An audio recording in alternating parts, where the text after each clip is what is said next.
Morning, members. This is a meeting of the Bills Committee on Protection of Endangered Species of Animals and Plants, Amendment Bill 2017. This is the second meeting. I now call the meeting to order. The last meeting was convened on the 7th of July. The minutes, that is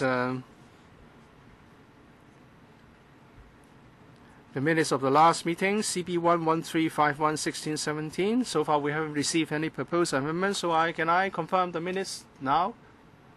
If there's no amendment proposed now, thank you. Minutes confirmed. Second item, meeting with deputation and the administration. Members, please note that we have 62 deputations attending today's meeting, and we have also received 240 odd submissions. I would like to propose that we proceed with two sessions today. After the first session is completed, we are going to take a break of 10 minutes, and the second session will start after that. I would like to complete the meeting by 1 p.m., and if that's not possible, I will extend the meeting a little bit. So please invite the administration and the deputations to join us now. I just want to say something in English because I noticed there are quite a few delegations and participants from abroad. The meeting will be divided into two sessions. We have 62 delegations who've asked to get their views voiced in this public hearing. 請各位團體可以睇返你哋嘅座位上嘅名牌去。Please locate your seat by referring to the card on the table.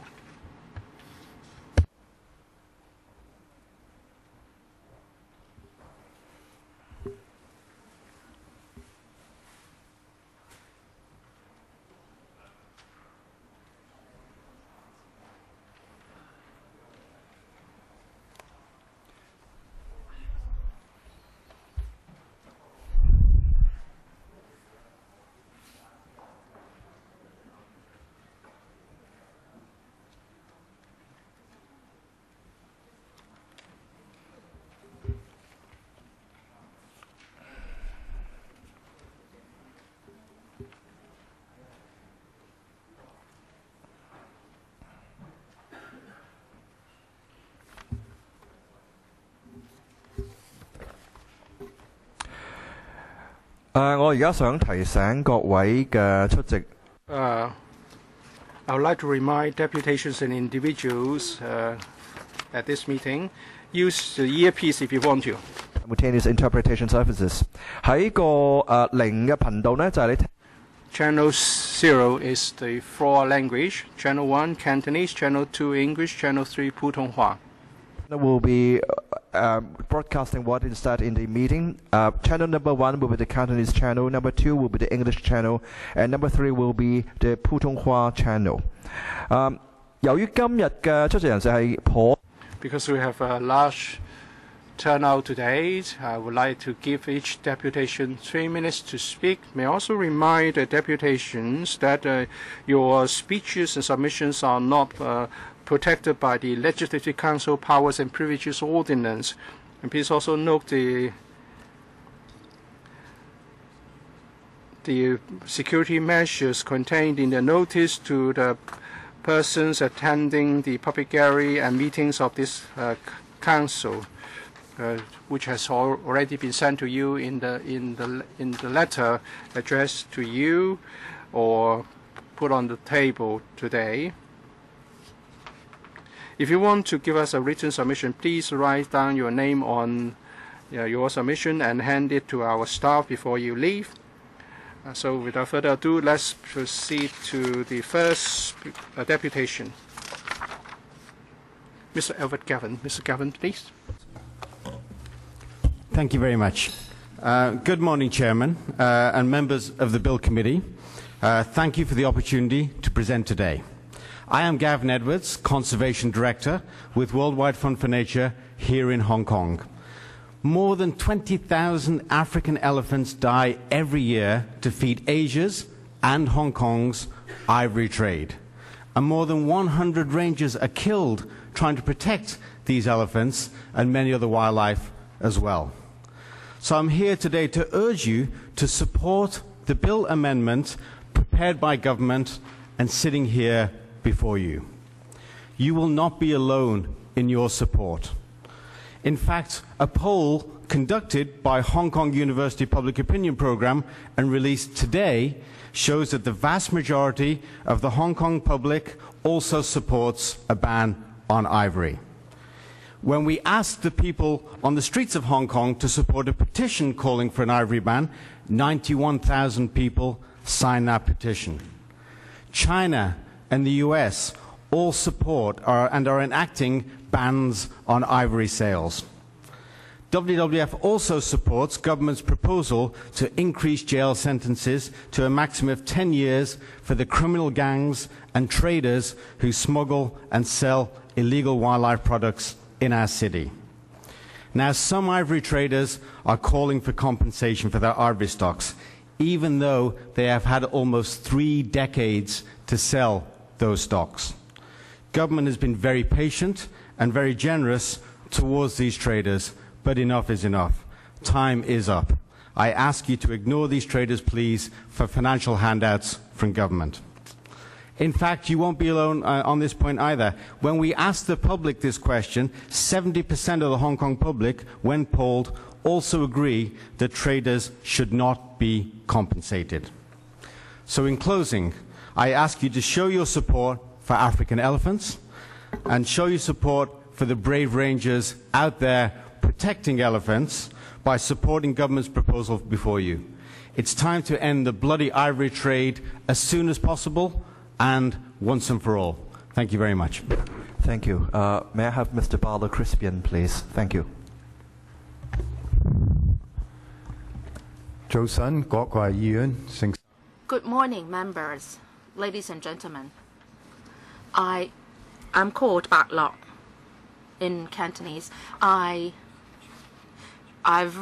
served as a ranger in Africa for 17 years. In the 70s, I came from Canada to Hong Kong to take part, to join the Hong Kong Royal Police Force back then in their work. I've served as a policeman for over 10 years. At that time, I patrolled Wan Chai, Causeway Bay, Western District, Tsim Sha Tsui, Happy Valley. I saw many ivory shops. Well, the ivory shops were everywhere back then. And at that time, nobody was very concerned about animals. But for myself, I was very worried. So that's why in 1988, I went to Africa for a holiday, for traveling. And there, I heard many terrible poaching stories.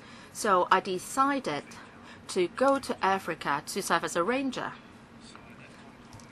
90 and went to South Africa and became a ranger. That meant I was at the front line of the wildlife wars, and they are wars. I survived 9 shooting incidents. I've been shot by poachers. We had rhinos, elephants, giraffes, large animals requiring firearms to kill. In 2006, early 2006, I got an award as the top law enforcement ranger for the whole continent of Africa. 5 months later, the team that came second place was an anti-poaching team from Uganda, were ambushed by poachers. 3 of them were shot, 2 killed, 1 seriously wounded. 5 months after that, I was shot.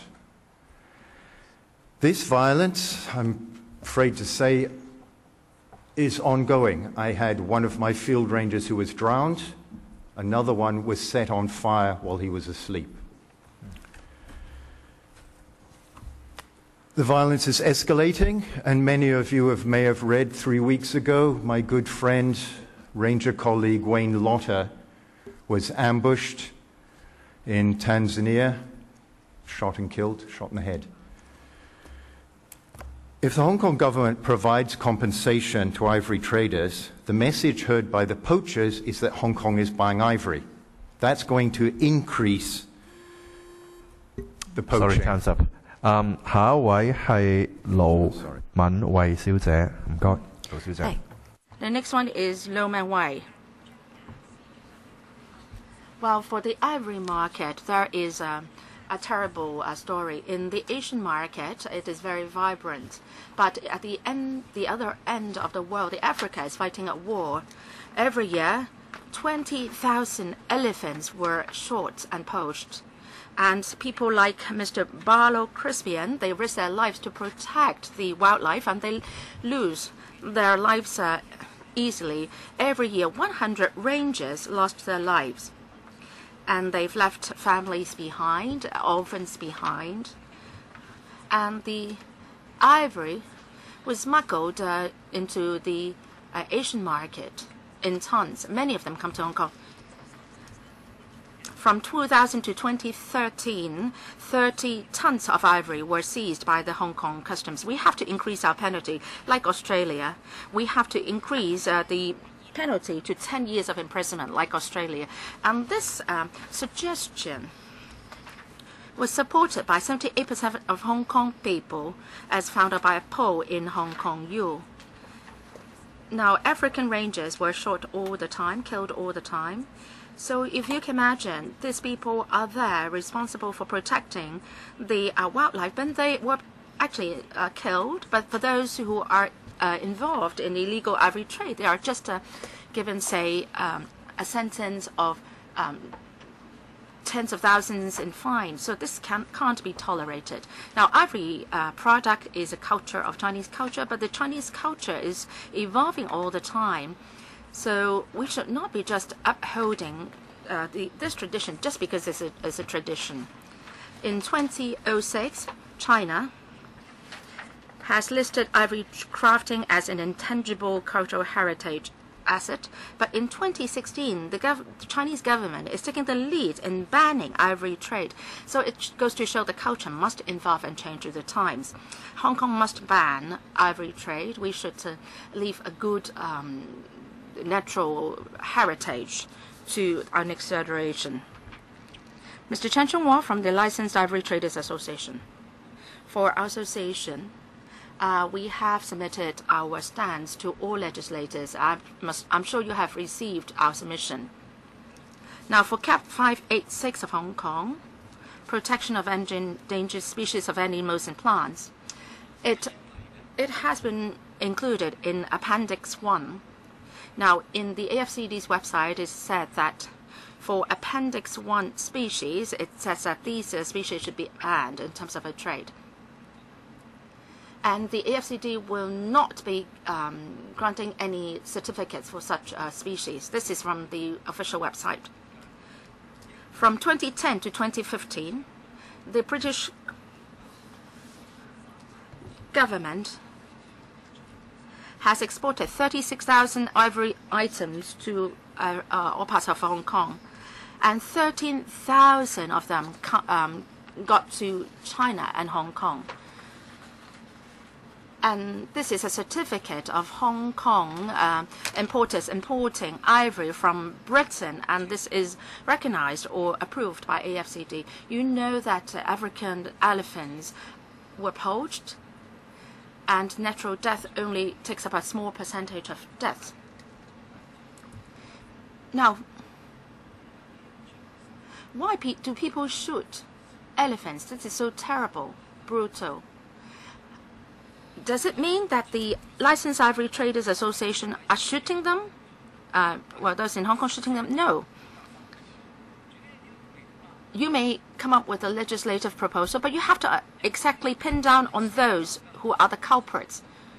Well, we are Licensed Ivory Traders Association, and for the past 30 years, we have been operating legally under the supervision of the AFCD. We can't export ivory But for ivory from Europe in the past 10 years, well, a large volume has been imported to Hong Kong as approved by the AFCD. And for CAP 586, well, it is ivory is categorized as Category 1.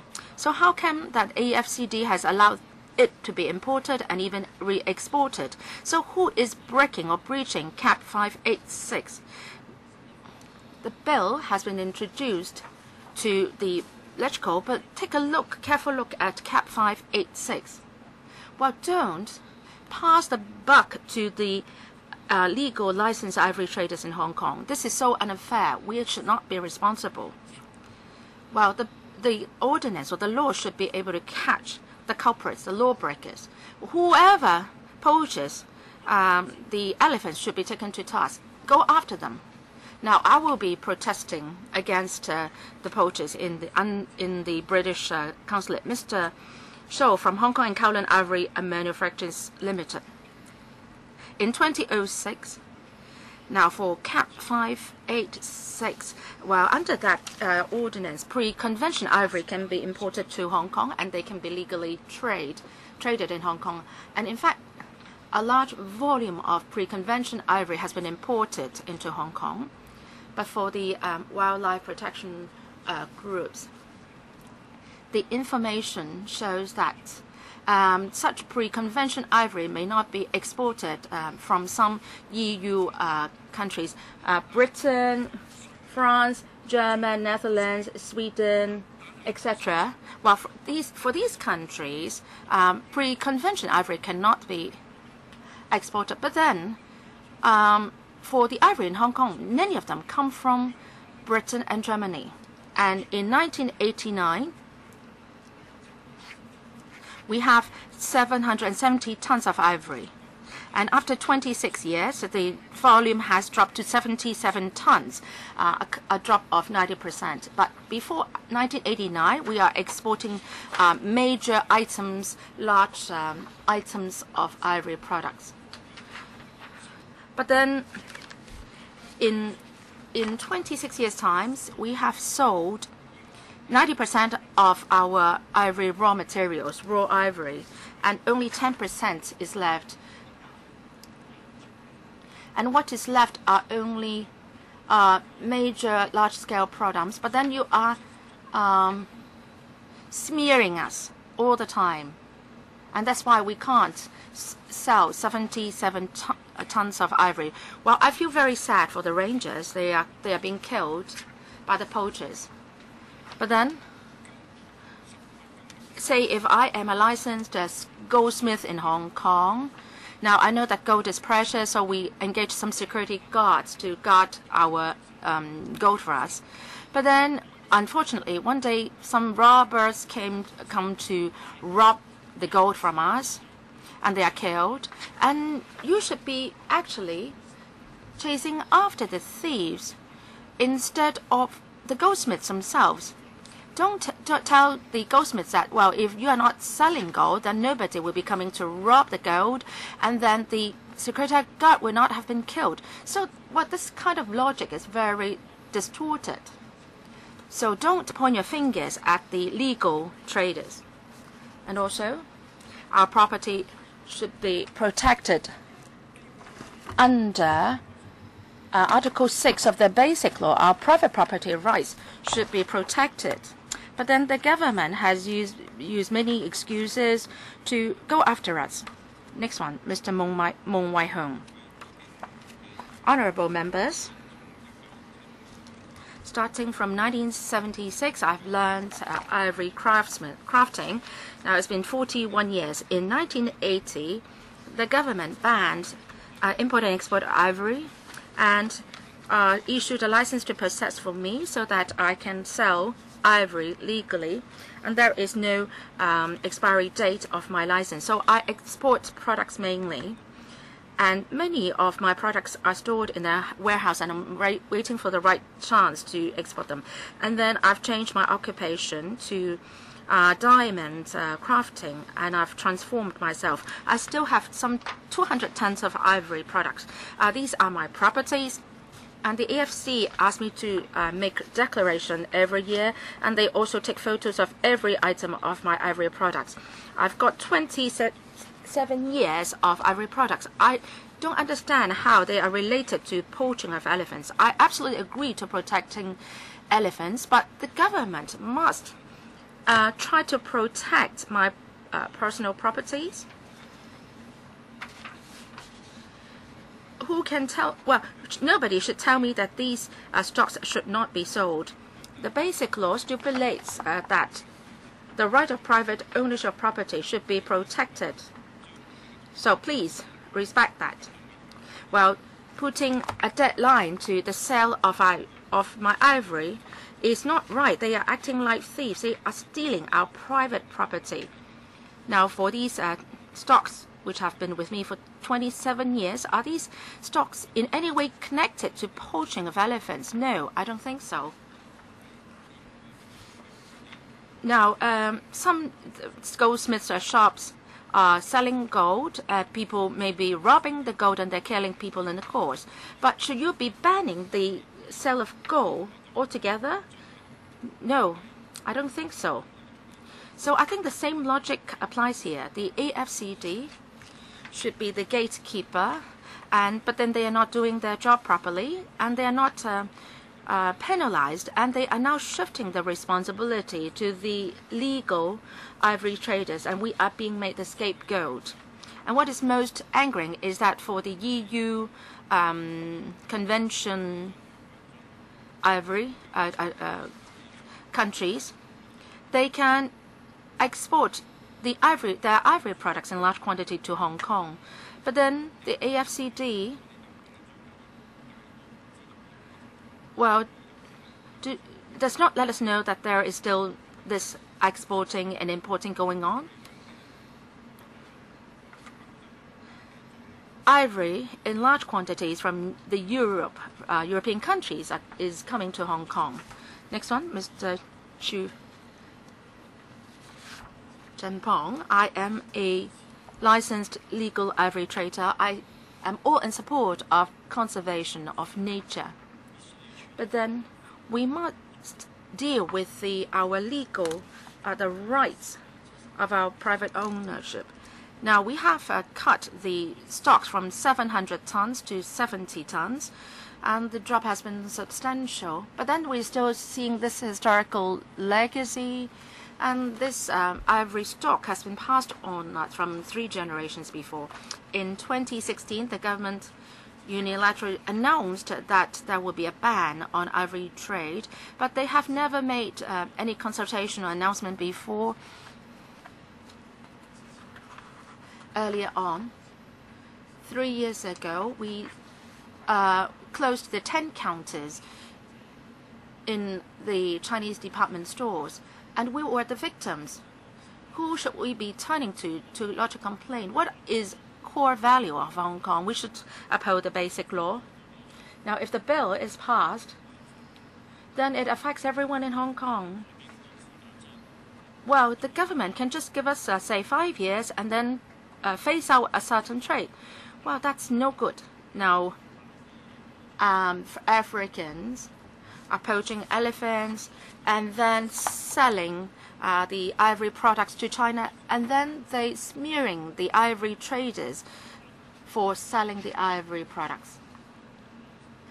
We are very worried.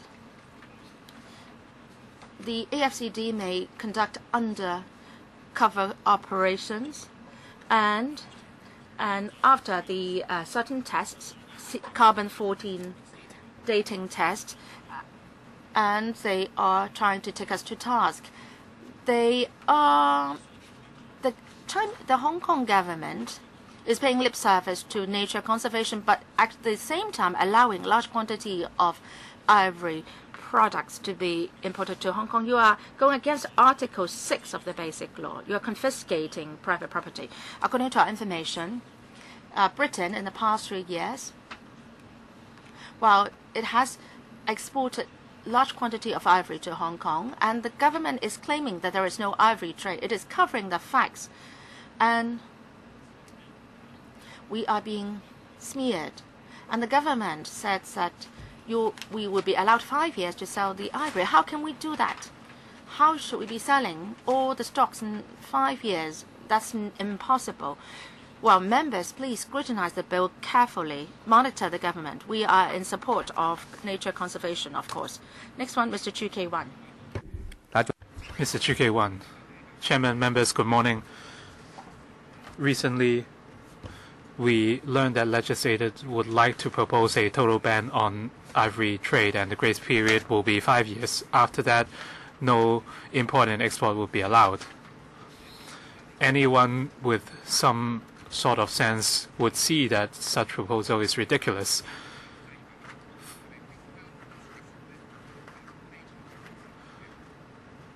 Are all ivory raw materials and products approved by the Hong Kong government? If the answer is yes, why can't they be traded freely in Hong Kong? When the government approved the import of such items, did they tell the merchants that the government had the right to make such trade illegal? If not, which ordinance is the government citing in triggering such move? If the proposal is passed, I think the members making such proposal are only working with the Hong Kong government in jeopardizing the merchants. The government and members have sympathy for the elephants, but not the disadvantaged people in our society who have contributed to Hong Kong, and our efforts have been in vain. Do you find this fair? I urge the government not to shift the blame, and they should work to solve this problem. The government talked about protecting elephants, but in 1990, when ivory trade was first banned, the government still allowed pre-convention, the import of pre-convention ivory, so they have not been consistent. I support the protection of elephants, but we should also protect human beings. If the government is committed in banning ivory trade, they should provide reasonable compensation for all ivory items. As a responsible government, you should exercise your conscience and find a solution. Next, Mr. Martin Haig. Chairman and members, Hong Kong is aiding and abetting the extinction of animals that are vital to the environment and to the social and economic communities that they sustain.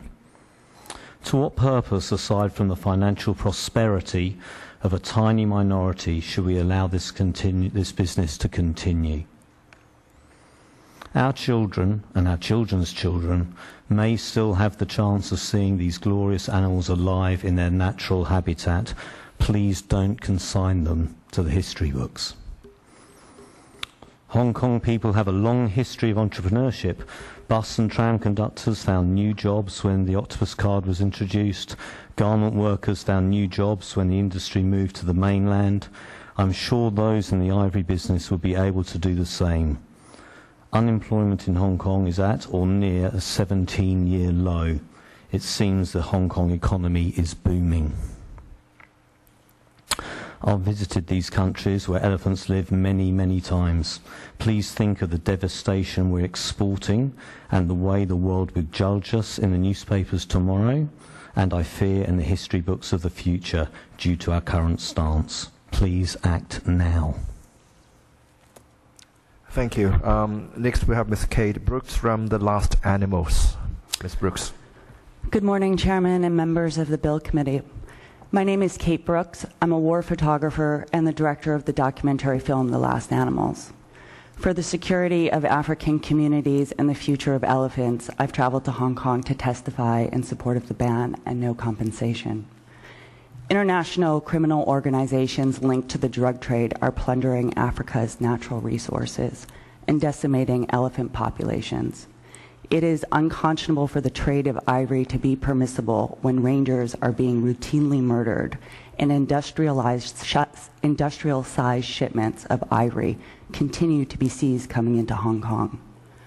only the widows of rangers and the thousands of African children who have been left fatherless should be eligible for financial compensation, not ivory traders.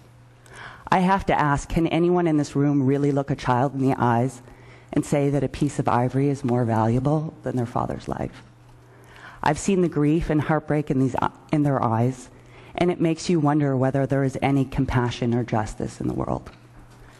During the making of the movie, multiple rangers and national military were killed by poaching gangs in Garamba National Park, and drug barons linked to the ivory trade were extradited to the United States for trafficking heroin and methamphetamine. Hong Kong has the largest retail ivory market in the world, while continuing to be a hub for the legal trafficking of ivory. It's universally recognized that legal ivory markets provide a place to launder blood ivory, and it has also been extensively documented that many ivory traders in Hong Kong flout the laws that are in place here. When you consider that between 2009 and 2014, more than 60,000 elephants were killed in Tanzania alone, and that the tusks of many of those elephants were shipped to Hong Kong, allowing traders 5 more years is difficult for anyone to comprehend. Further, considering compensation is simply absurd. Just a few weeks ago, conservationist Wayne Lauder was killed in Tanzania. His work focused on bringing the people behind the trade to justice, yet we are here in part discussing traders' rights rather than the victims of this war. Over the last few years, there's been growing awareness and a shifting of consciousness around the world because of the devastation that the trade is causing to the environment and the species, and the fact that the trade is fueling and funding human conflict in parts of Africa. Governments increasingly recognize the need to further define environmental crime, stiffen penalties, and stop trading in ivory. Yesterday, on social media, millions of people around the world raised their voices in support of Hong Kong's government's ivory ban and no compensation.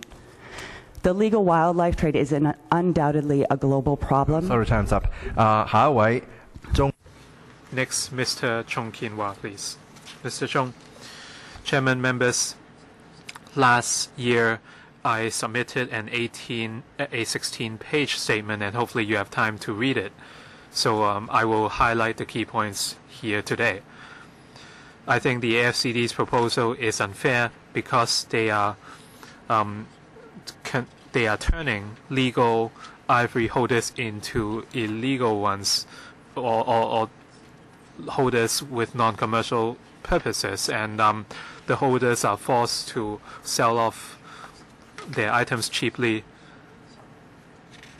and because of the illegal activities of some people, you are punishing almost 400 proper holders. This is extremely unfair. I agree with the government's strategy to save the elephants. I think we have alternative options. One is to impose a GST.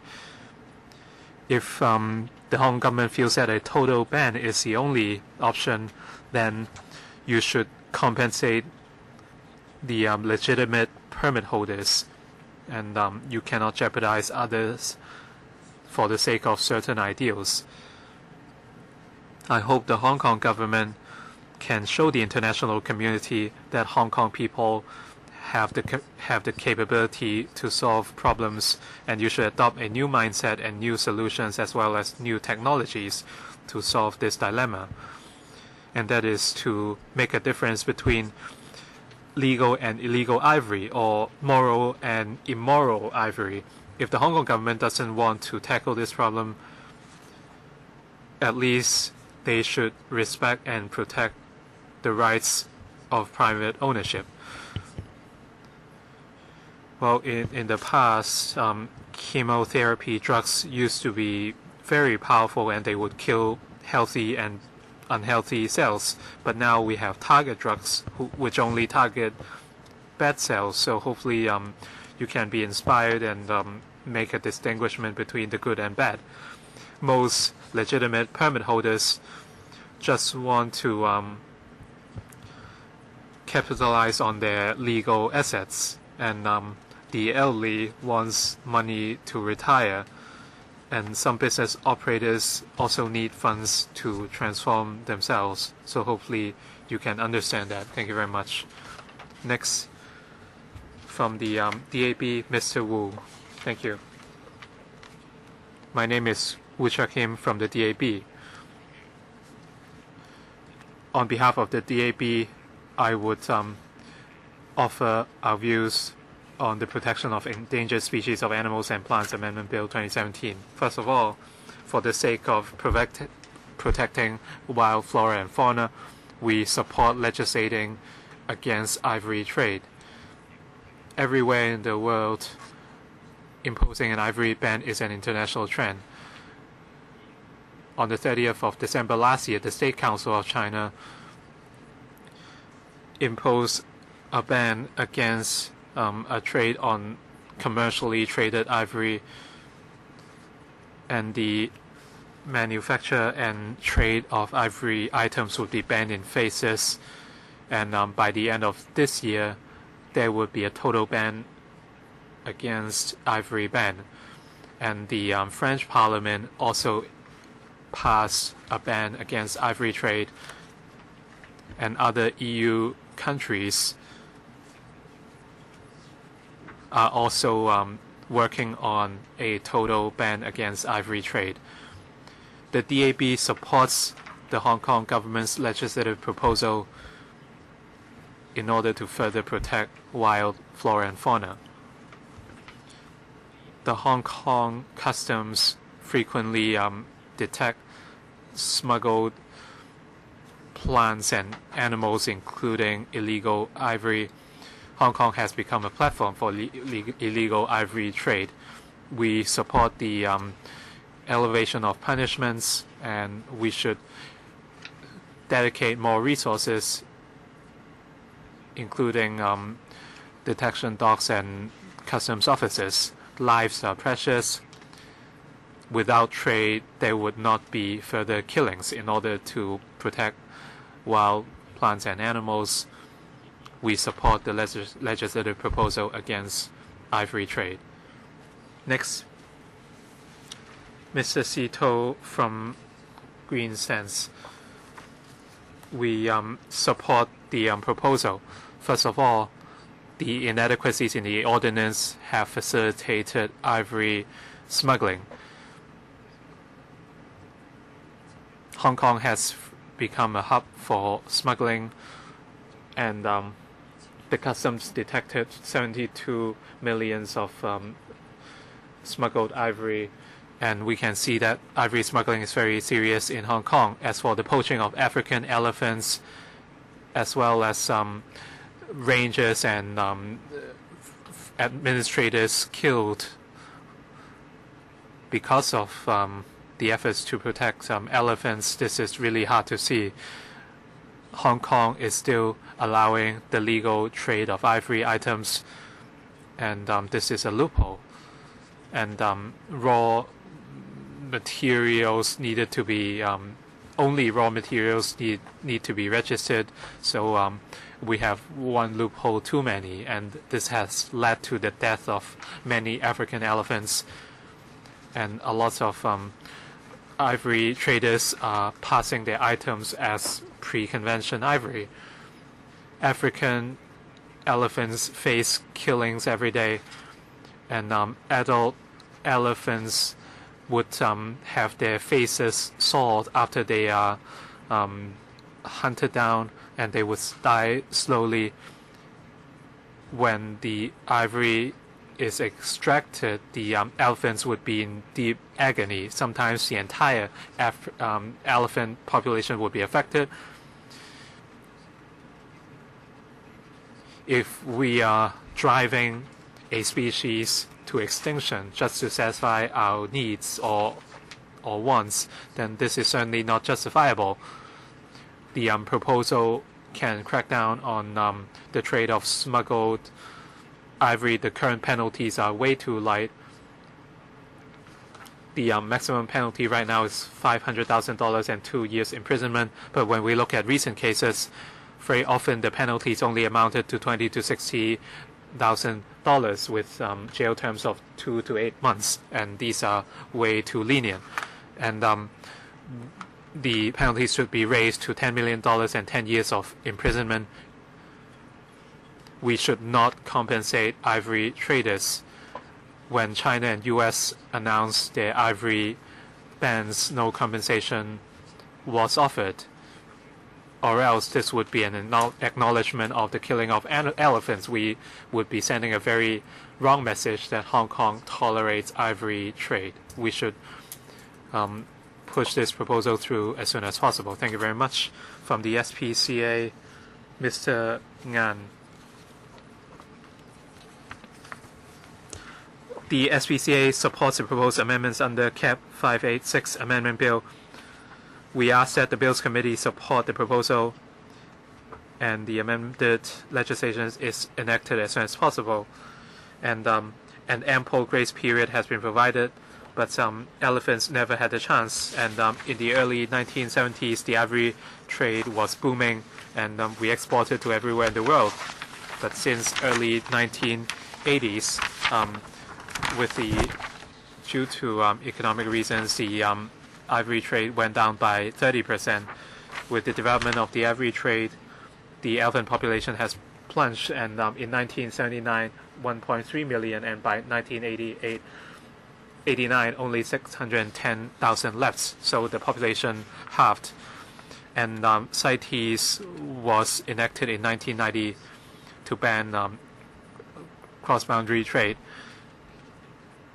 At that time, the Hong Kong government also offered a 6-month grace period to the trade so that they could transform themselves. And the total ban was only on export only came into force on 17th of July. And however, ivory trade was still allowed. Since CITES was enacted, a 27-year grace period has been offered for traders to transform themselves. And the trade did not allow the elephants to survive. After elephants were killed, their heads and faces would be chopped off for the sake of ivory. The SPCA urges members to make the correct decision and support the proposal. And we should not make any compensations for ivory inventory, and that way we can stop the poachers. Ivory import was banned since 1990, but since then the customs conducted 37 operations and confiscated about 15,000 kilograms of ivory materials. But ivory smuggling did not stop.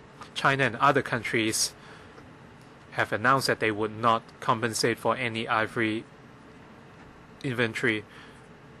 If we offer a compensation, we would be supporting elephant poaching. The government can support the ivory trade in other ways, but we cannot use the taxpayers' money in making compensation or buybacks. Next, Ms. Ann Copeland.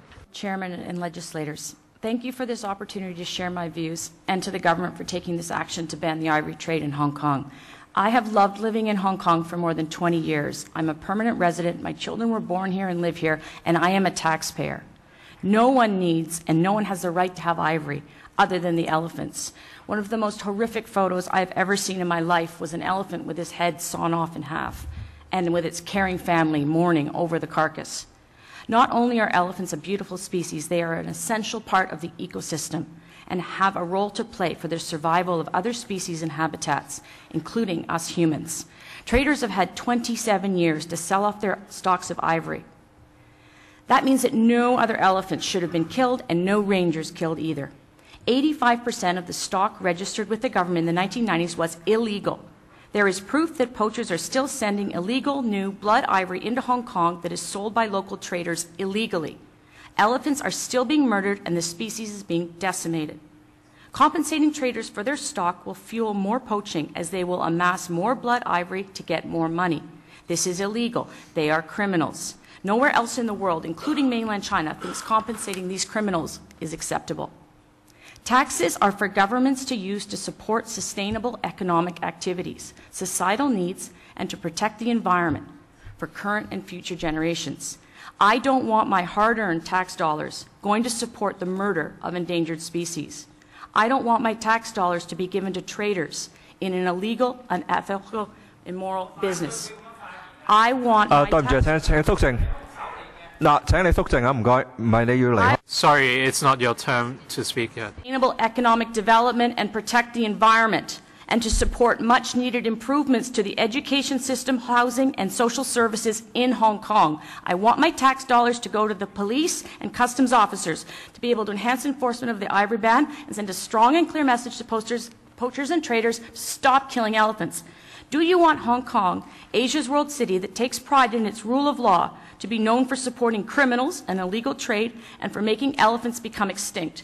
Please support the government's ban and increase penalties for wildlife crime, and please direct money to support enforcement and not any form of compensation. Do not tell the world that Hong Kong doesn't care. Do not give a green light to illegal poachers and traders to slaughter all the elephants they can over the next 5 years that it will take for the ban to take effect. Do not encourage them to stockpile as many tusks as possible to maximize their compensation and totally and immorally waste our precious tax dollars. Please stand up to the illegal traders and murderers. Stop the killing and do the right thing for the survival of the elephants and for our future and that of our children. Thank you. Thank you. The Next, we have Miss Carolina O'Carroll. Out the local trade in ivory and amend the penalties for wildlife crime offences. The amendments to CAP 586 are critical and have Animals Asia's full support. Hong Kong is globally recognized as a wildlife trade hub used to traffic a wide range of wildlife products, including elephant ivory. The criminal trade in endangered species presents a serious threat to the survival of many wild animals and plants. The ivory trade in Hong Kong also poses a severe threat to elephant survival. Whether legal or illegal, the ivory trade is a blood trade, encouraging further elephant slaughter in Africa. No one needs tusks except the elephants. All these products and stocks talking about come from elephants that are dying for profits. The traders agree to save the elephants, but their trade is killing them. The ivory trade is not just destroying African elephant populations. There have been too many deaths of rangers engaged in the protection of these majestic animals.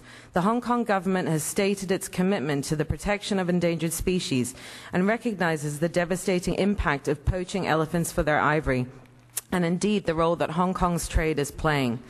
We all have an obligation to observe CITES, the UN Convention on Biological Diversity, and Hong Kong's Biodiversity Strategy and Action Plan, containing a clear commitment to phasing out the ivory trade as currently proposed. The proposals are, therefore, in line with accepted government policy. Compensation paid in Hong Kong for ivory would only be an incentive for criminal networks to hasten the killing of elephants, aiming to capitalize on the prospect of easy money from the Hong Kong government. Compensation puts a price on an elephant's head. The killing of innocent people who aim to protect elephants from poachers and criminal networks will continue. If the Hong Kong government pays compensation, it will be setting a global precedent and send the message that ivory is still a valuable commodity. Providing compensation will signal that Hong Kong is buying ivory. Compensation should not be paid to ivory traders. Those seeking commercial gain from their ivory stocks will have had at least 7 years to sell those stocks by the time the ban is enacted and the domestic trade closed. The government warned of a potential ban in January 2016. As suggested by others and strongly supported by Animals Asia, a possession license and registration system that accounts for individual items of ivory held in the territory so that all legally owned pieces can be tracked and accounted for would be a positive step. The purpose of the ban is legitimate and legally defensible and should be implemented without further delay. We ask that the Bills Committee supports the proposal and the amended legislation is enacted as soon as possible. Thank you. Miss Cheng Cheng-Yi, good morning. I joined the trade in 1983, so I have seen the ups and downs of the trade. In 1989, in line with CITES, the export of ivory from Hong Kong was banned. Insufficient time was allowed for the trade to export their stock. And then there was a speaker saying that it was 6 months. The allowed grace period was 6 months. But we are a trader. We know that we would stockpile materials for future business. But then the ban was suddenly introduced. I think the trade would suffer a deadly blow. On the 6th of June, it said that there will be a total ban. We have been approached to see if we would like to take back some ivory, some legacy items from the estates, and they were concerned whether they would break the law if they continue to hold on to those collections. We told them that it would be okay. Some people are concerned that it would be illegal to possess ivory. And there was a scandal in the UK some time ago. They tried to stop ivory trade, but from 2010 and 2015, a lot of exports were made in terms of ivory materials.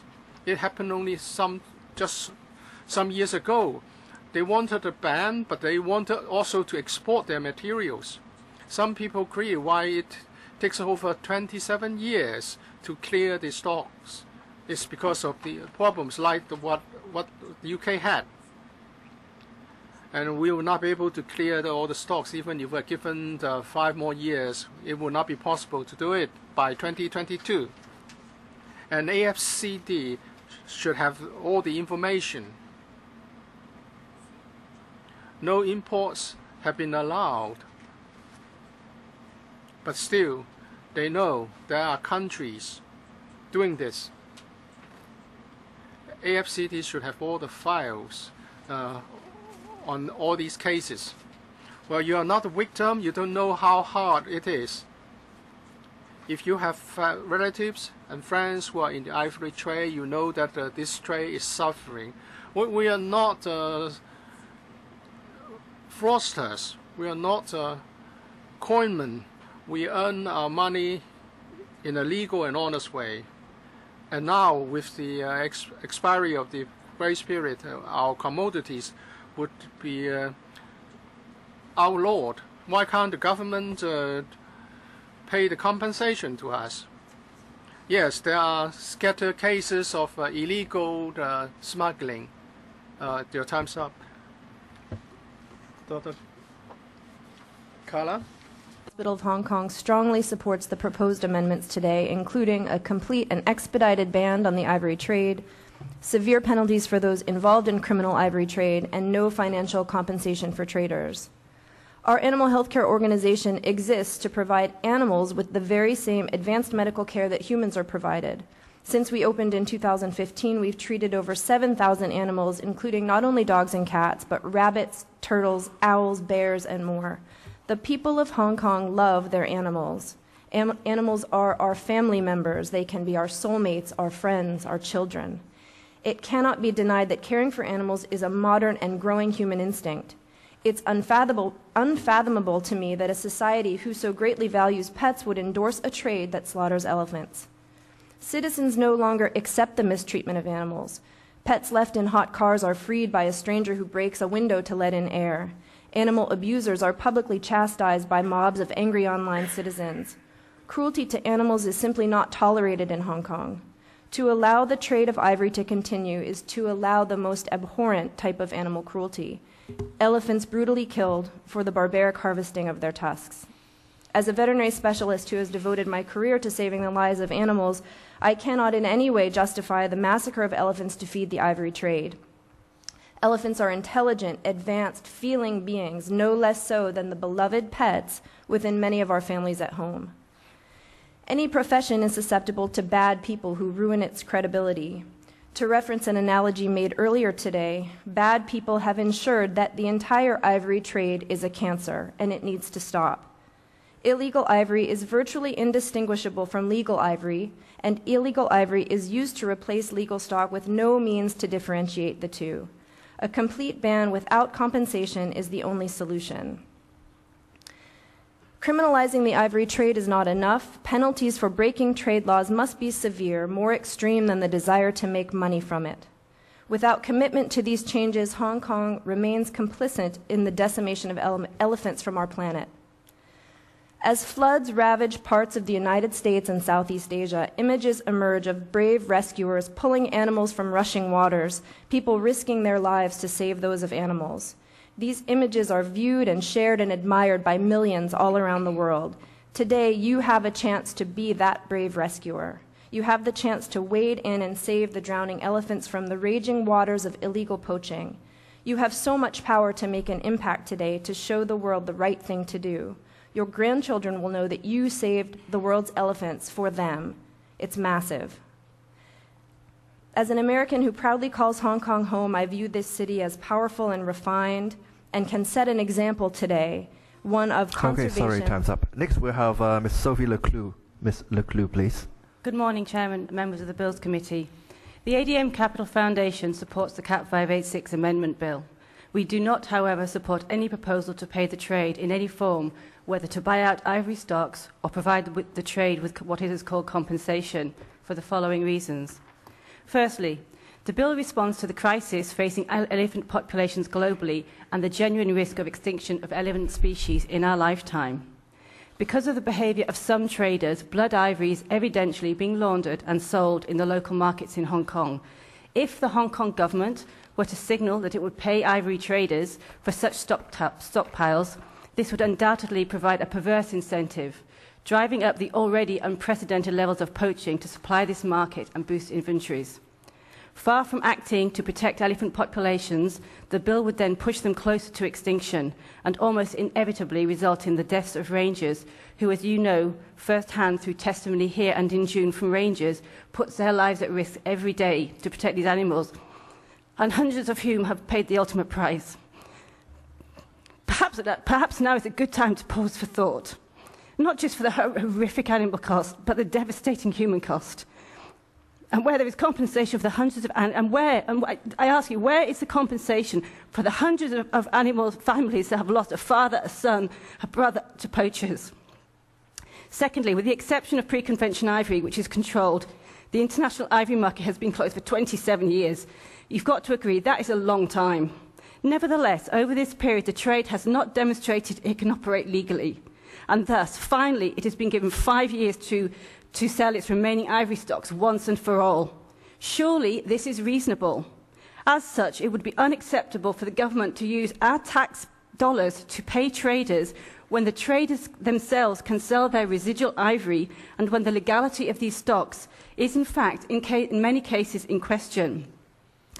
Whilst the concern of the remaining carvers is recognised and their unique skills is appreciated, it is this skill, not the raw material, that should be valued, particularly when sourcing this material, as you've heard today from Mr. Barlow, has caused untold deaths and destruction. Finally, the world is watching Hong Kong. What happens here in the next few months will set a precedent and will have repercussions worldwide, as other countries will seek to join the global effort to save our remaining elephants. Chairman, honourable members of the Bills Committee, Hong Kong must get this right. There is no margin for error. To this end, we believe the Hong Kong government has made a hard decision, but it has made the right decision and the only decision. That is to close the domestic ivory market and no financial payments to the trade. We sincerely hope you will support this decision. Okay, 下一位係伍美鳳女士，唔該。Ms. Ng Mei Fong, thank you. Chairman, we have a lot of delegations speaking here. I would like to say why I oppose to the traders' submission that the ivory trade should not be banned. Yes, ivory is one of the intangible heritage asset. We have 180 items, oral performance, skills, festivals in the inventory, and ivory carving is one of the traditional crafts And among the list, we have mooncake making, making of mahjong, dragon boat, dragon boat making, but none of them would result in harm and damages.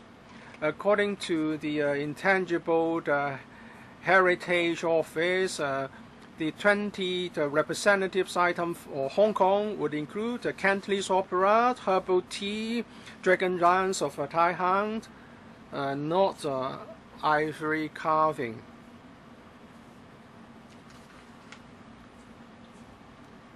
If you say this is a heritage of Chinese culture, but when China realized that the demand for ivory has endangered the elephant, the Chinese government has been doing more than Hong Kong government to phase out ivory trade. It would come to an end precisely at the end of this year. So with changing in our circumstances and environment, some of the traditional crafts and arts traditions may have to come to an end, because ivory is obtained from a very brutal and cruel act of elephant hunting. Nowadays, Hong Kong people do not. Some of us would like to have ivory products, but this has given Hong Kong a bad name. More than 20 years ago, the government announced a stop to the trade, and some subsidies were provided to the ivory trade. But these traders have decided to stay in the market despite the warning advice from the government. And now, more than 20 years later, they want to get compensation from taxpayers. If you run a business, you have to bear the risk of the market. It should not be a risk put on taxpayers. I support the phasing out of ivory trade, and no compensation should be paid. Professor Wong Leong Hei. Good morning. Well, we have been very tolerant to ivory trade, and we have been giving them for about 30 years to clear their stocks. But the traders have not been able to actively seek a way out. But some of them have been found to purchase illegal ivory. Well, this is something for profit and nothing else. We have been giving them ample time, ample warning, and they now still want to get compensation for the so-called loss. But this is just really unjustified. The ivory trades claim that the materials have been left to them by their parents. Well, you have been given more than 20 years to sell the materials so that you can get money for it. If they cannot be sold, it means that they are not as valuable as you claim, and you have no one else to blame. And it's said that if trading is not going to be allowed, why do you allow us to import ivory materials? Well, it's your decision to import those materials. No one has forced you to buy. We have been advising traders that this is going to be a dead end. Now you want to get the best of both worlds. Some claim that they are sponsoring traditional art and craft, but our Chinese art is a reflection of our wisdom. It's not a reflection of the inclination for cruelty. The craftsman has been very skillful in producing artifacts made from different materials, including ivory. Chinese culture espouses the spirit of living in harmony with the environment. And we have to bear in mind the plight of elephants. There's no justification in paying compensation. If we enact the amendment ordinance today, we will set an example for other places such as Singapore. And we should do this expeditiously. If we pay compensation because we are being indecisive, we should not be spending taxpayers' money and affect our good reputation. 淑敏女士。Miss Lee Suk-man, good morning. I'm in support, absolute in support of the ivory ban to be introduced by the government. And I also adamant that no compensation should be paid. I felt nothing. Some 10 years ago, when I walked past a shop selling ivory, and then I came to realize that the ivory was obtained is the most cruel way. Our ancestors respected life a lot, and now we have come down to this. The level of cruelty is too much to bear. Apart from the animals, what about the baby elephants, the entire species? They are at the brink of extinction.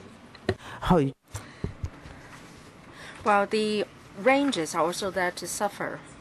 Well, let's imagine if you buy ivory item, well, the item comes from brutal killing of elephants. Why do I have so much feeling for such poaching activities? The Hong Kong government has given some 20 years for the ivory traders to deal with their stocks.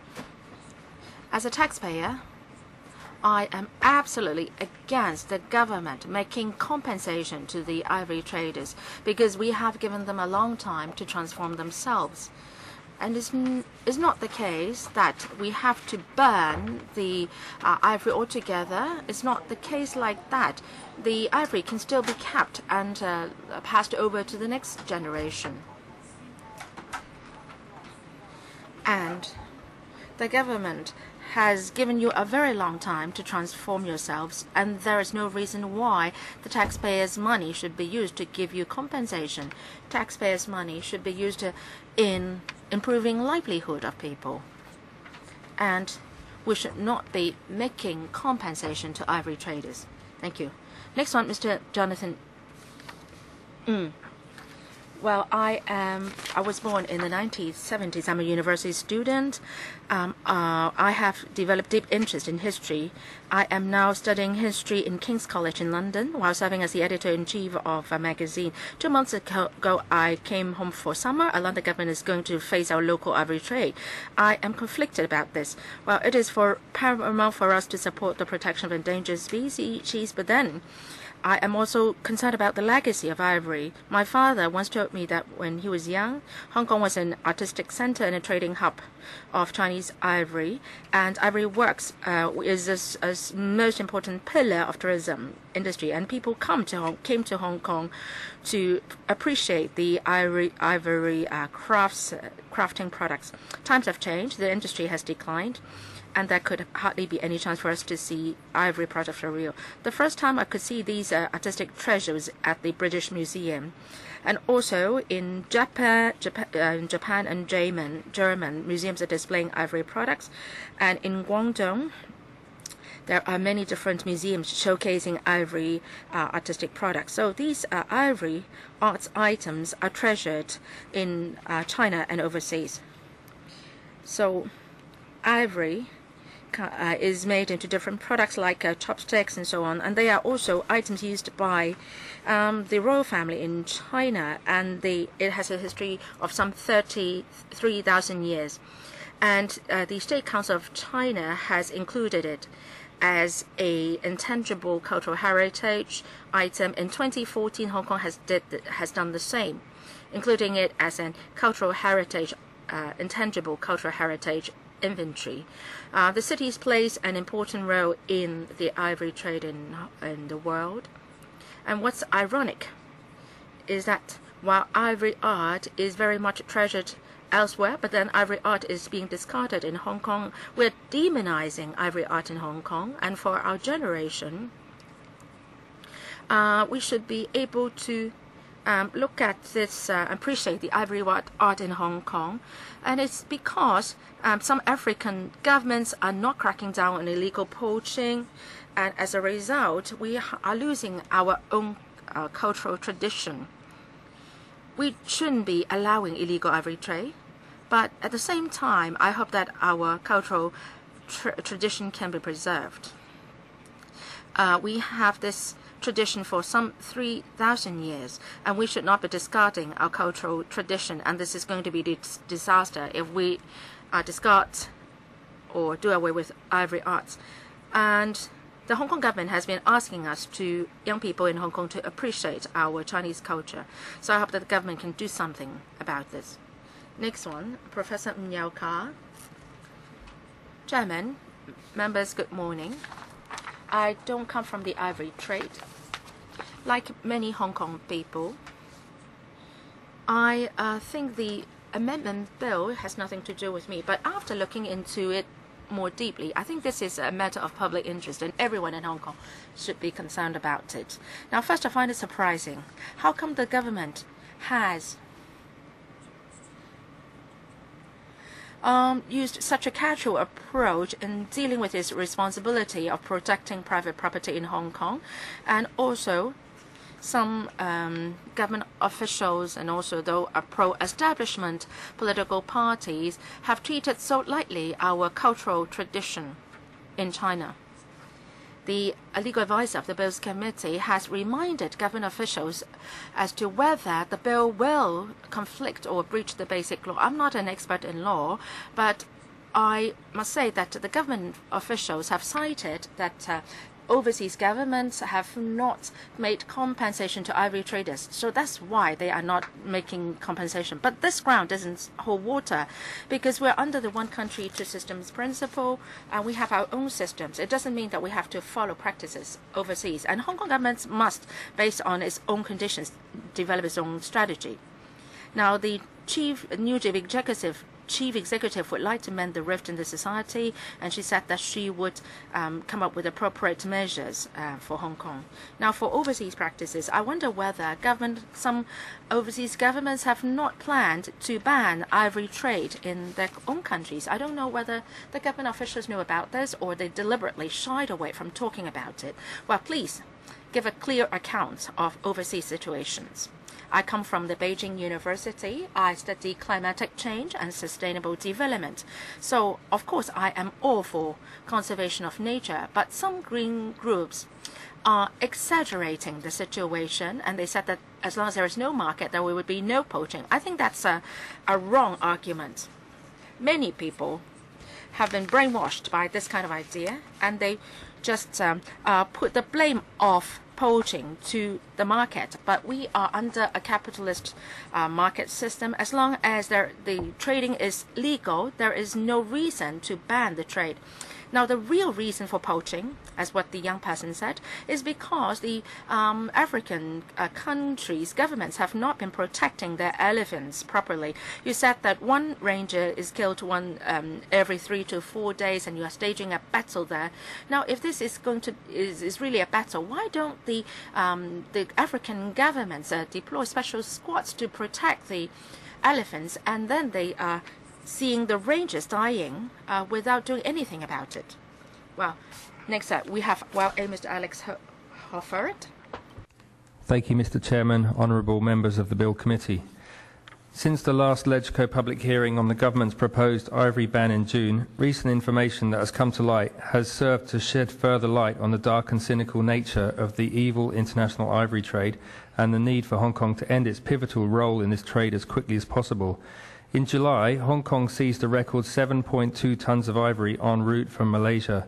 Likely it was ultimately destined for the town of Soi Dong near Maoming City in Guangdong Province, according to the Environmental Investigation Agency, EIA, who released a report called The Soi Dong Connection just a few days before the record seizure was made.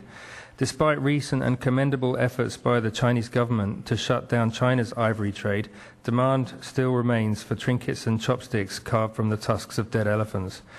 Some have argued that a portion of the elephant tusks in that 7.2-tonne seizure could also have been destined for warehouses in Hong Kong to potentially cash in on an ill-advised compensation scheme floated by the Hong Kong ivory traders, a scheme which we are glad that the Hong Kong government has already outright rejected. So even as the trade draws to a close, it still continues to drive poaching. It also emerged this week that in June, a Hong Kong jewellery company selling ivory at the Hong Kong Jewellery and Gem Fair, which is co-organised by the Hong Kong Jewellery Manufacturers Association, was caught giving smuggling tips to international businessmen visiting the trade fair. One Hong Kong jeweller, whose company has links to Ethiopia, was caught on camera advising an undercover investigator that he can bring ivory across the border into China for personal use. Just 1 or 2 pieces, nobody cares. You are not bringing a whole tusk. You can just say, this one my family gave to me more than 30 years ago. This is clearly illegal. Some people do care. They care enough to have paid with their ultimate price, with their life. Elephant conservationist Wayne Lotter was murdered in Dar es Salaam, Tanzania last month. He was the founder of PAMS Foundation, a wildlife conservation NGO in Tanzania credited with dramatically reducing poaching rates in that country through intelligence-led anti-poaching activities and large-scale ranger training. Wayne was brutally assassinated in his taxi as he made his way downtown from the airport. He was shot in cold blood and his laptop was stolen. His murder indicates how determined, vile and hateful those who seek to keep the ivory trade going really are. If elephant conservation heroes like Wayne are to be properly memorialized, it is with solid action to protect elephants, such as the Hong Kong government's proposed bill to ban the city's out-of-control ivory trade. This is what Wayne would have wanted, of that I am sure. To all Hong Kong lawmakers gathered here today, on behalf of everyone at WildAid and all our supporters, I urge you to vote yes to the Hong Kong government's bill amendment, urge the government to speed up the implementation process, pay zero compensation to ivory traders, and support the increase in maximum penalties for wildlife crime. When the wildlife stops, the killing can too. 香港象牙工商聯會嘅。 Next, we have Mr. Zhao Foksan from Hong Kong Ivory Industry and Commerce Association. I am Zhao Foksan. First of all, I would like to thank everyone here for trying to resolve the problem in Hong Kong. Well, let's not try to bring, say, hatred to Hong Kong. Hong Kong people would not like to disallow or take away people's means of living. Hong Kong is a very people-oriented society, and policies are there to promote people's livelihood. And Article 6 and 105 of the Basic Law stipulate that the Hong Kong government has a responsibility to protect the properties and lives of Hong Kong people too. So under no reason should the Hong Kong government take away the private property of Hong Kong people. And any public officers should act in accordance with the Basic Law. Now, say for the firemen, the rescue team, they may rescue a hiker during a typhoon. It's just like that. Legislators, government officials, WWF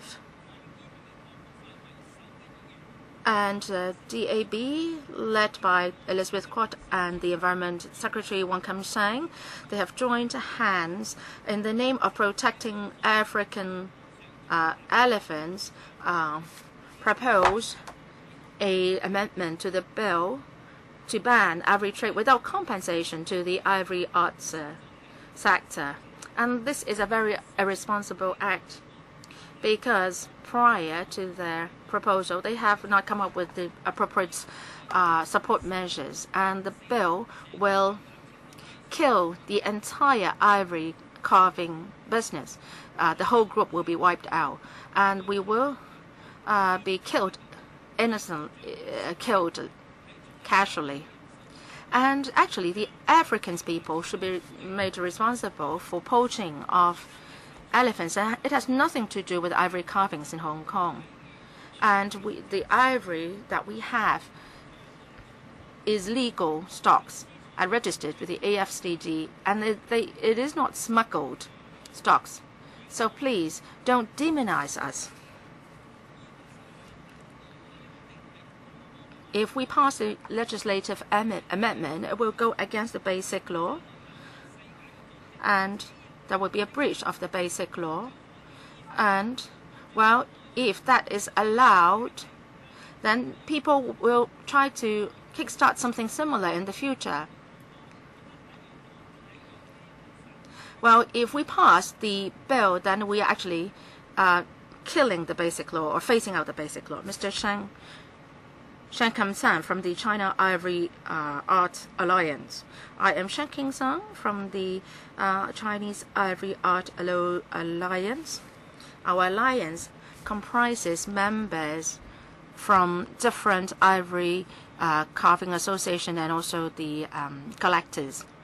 Our mission is to gather the forces of the different sectors in our trade, and we try to defend our rights and protect private property. According to AFCD, there are now 386 licensed to possess in Hong Kong. 276 of them have been issued to those who hold stocks of less than 100 kg.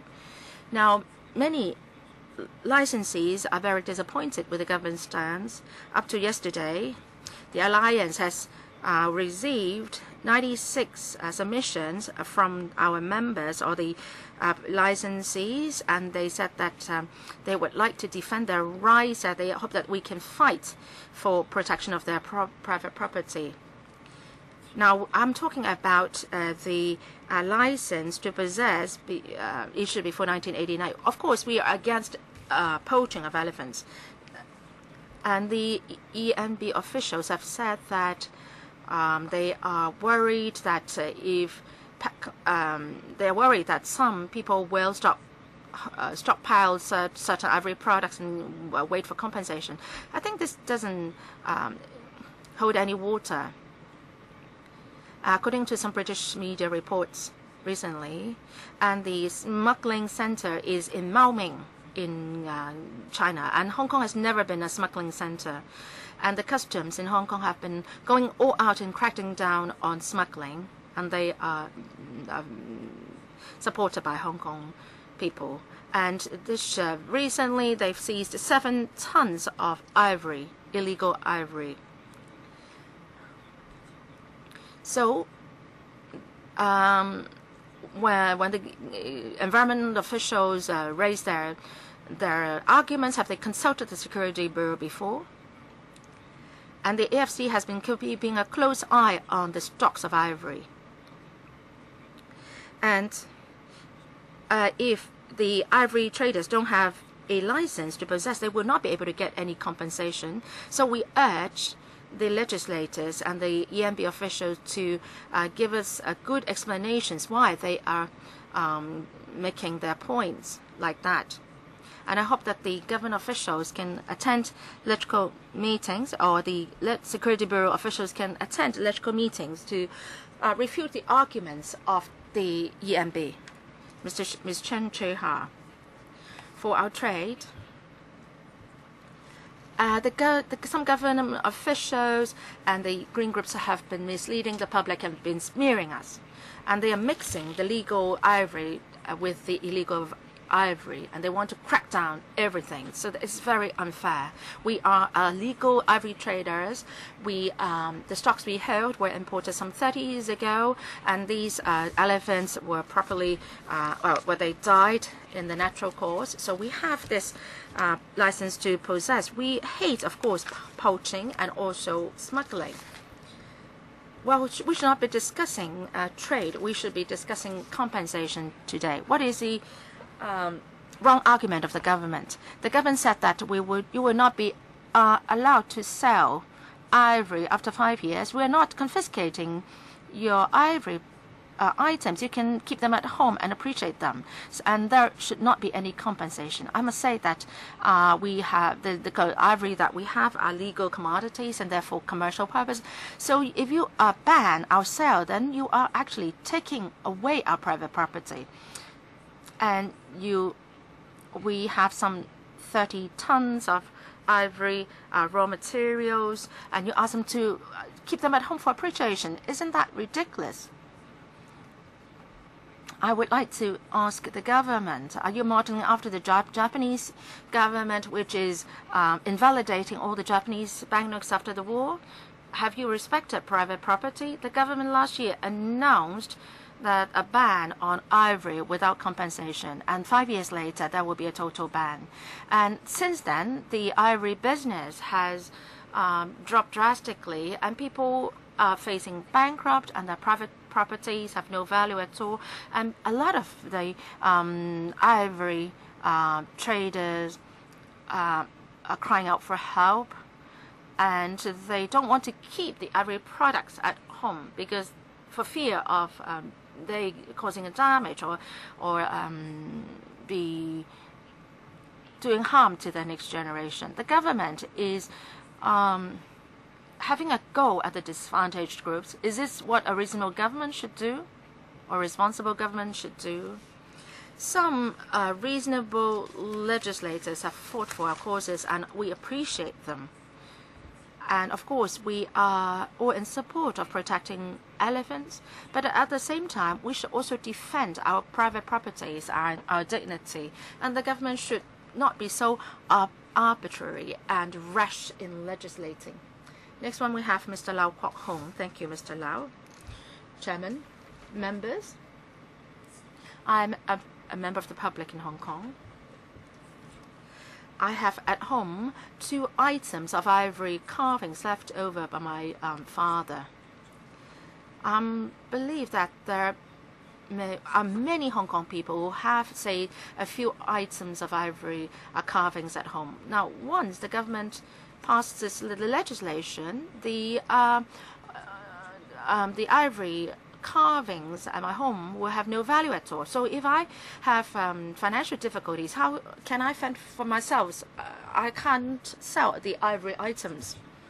I can sell the stone carvings or porcelain at home, but then it will be legal for me to sell my ivory carvings or crafting. So why do we have to bear such responsibility? The fault lies with the illegal poachers.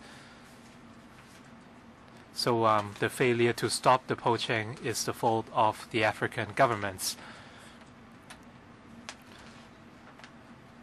If smuggled ivory items can be bought everywhere, then it's the fault of the customs, but not our fault. So we should not have to bear the responsibility arising from poaching. If the government legislate on this, everyone who possess elephant crafts at home would suffer immeasurable losses. How would the government compensate us? You talk about protecting endangered species as well as elephants. This is of course important, but protecting our assets is equally important. I urge the government to rethink the proposal. Thank you.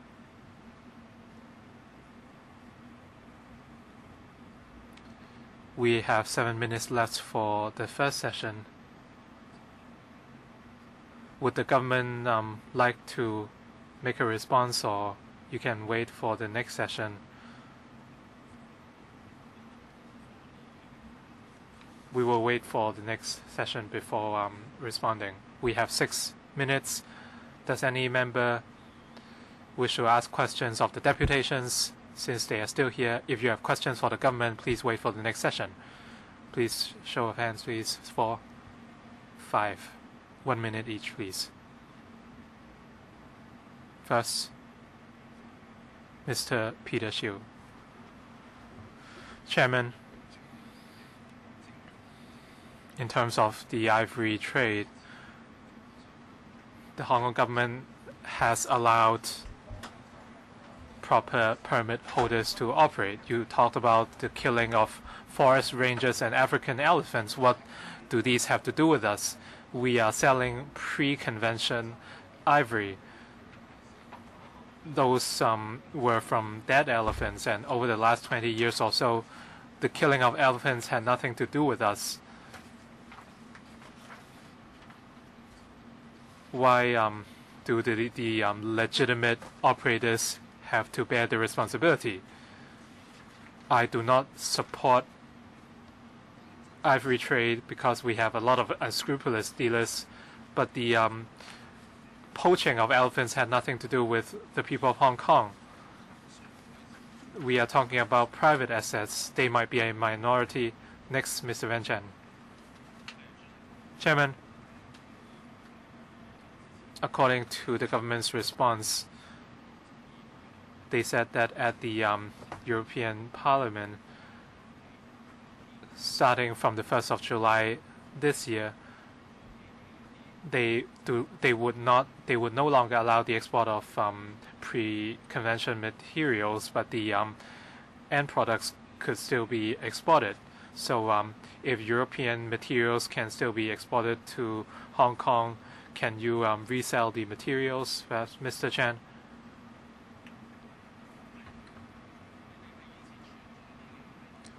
You have some pre-existing materials, and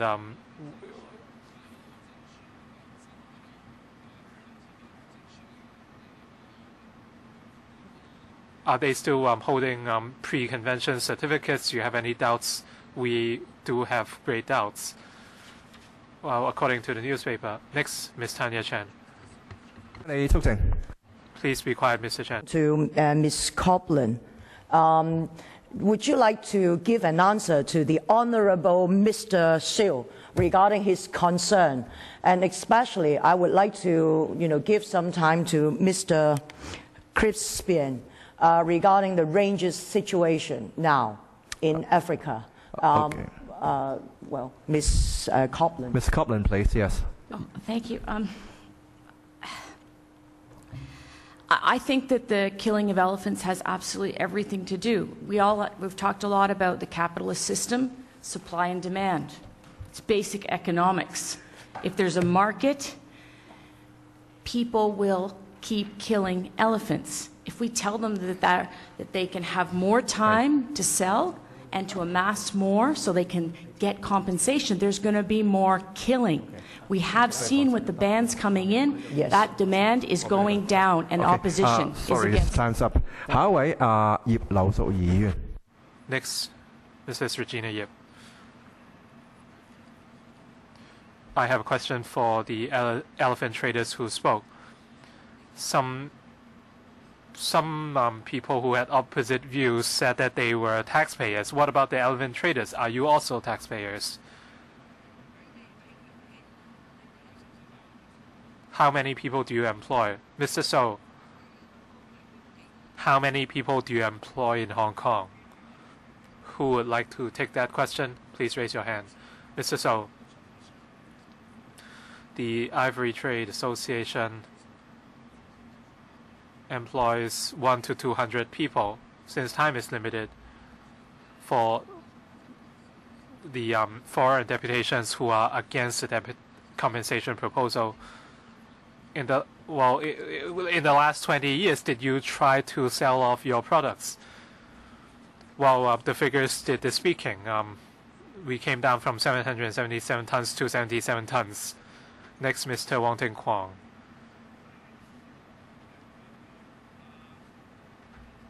Mr. Chen, please stop speaking.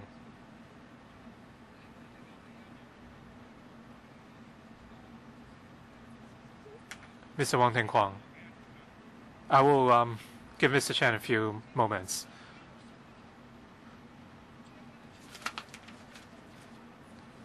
Well, the UK exports the most ivory to the rest of the world. Prince William accused the Chinese people of for the death of elephants. How could they blame us, Mr. Wong Ting Kwong? I want to tell Mr. Chu that this bill was proposed by the government instead of legislators. This is something I want to clarify. I think we unanimously support the conservation of elephants. The question is, how would the government deal with the trade as well as the future of the traders and their livelihood? Mr. Wong Ting Kwong, your time's up. The time is now up for the first session. We will come back at 11:45 For deputations from this session who want to observe the rest of the meeting, you can proceed to the public gallery. We will now take a break till 11. Thank you very much.